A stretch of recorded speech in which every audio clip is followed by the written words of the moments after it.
नमस्कार, मी साटम. आतापर्यंत तुम्हाला माहिती असेल की आपल्या देशातील 2 मान्यवरांना भारतरत्न हा पुरस्कार जाहीर झालेला. त्यातील एक आहेत बिहारचे माजी मुख्यमंत्री कर्पूरी ठाकूर. त्याच वेळेला दुसरे आहेत आपल्या देशाचे माजी उपपंतप्रधान लालकृष्ण अडवाणी, जे की राम जन्मभूमी मोहिमेचे सारथी सुद्धा होते. बघा, आता मी भारतरत्नाबद्दल काही इंटरेस्टिंग फॅक्ट्स आणि स्टॅटिस्टिक्स शेअर करणार आहे. तर बघा, आधीच सांगतो, जबाबदारीपूर्वक कमेंट करा, कारण फार पवित्र पुरस्कार आहे भारतरत्न. त्यामुळेच हे स्टॅटिस्टिक्स थोडे मला वेगळे वाटले आणि थोडे वियर्ड वाटले, म्हणूनच तुमच्या बरोबर मी शेअर करतो. बघा, पहिलं सांगायचं तर ह्या दोन्ही मान्यवरांना मिळून जवळपास 50 लोकांना भारतरत्न पुरस्कार आतापर्यंत मिळालेला आहे. पण त्यापैकी जवळपास 24 लोक असे आहेत ज्यांचा राजकारणाशी संबंध आहे. बघा, यामध्ये मी एपीजे अब्दुल कलाम आणि त्याचबरोबर जयप्रकाश नारायण यांना ऍड केलेलं नाही, तर हा आकडा टोटल 26 वर गेला असता.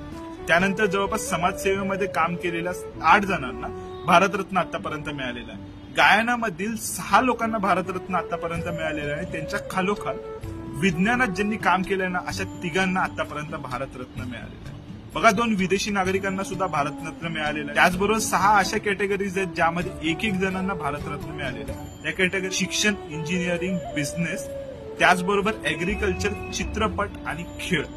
तुम्हाला काय वाटतं या स्टॅटिस्टिक्स बद्दल ते कमेंट सेक्शन मध्ये कळवायला बिलकुल विसरू नका. बाकी हर हर महादेव.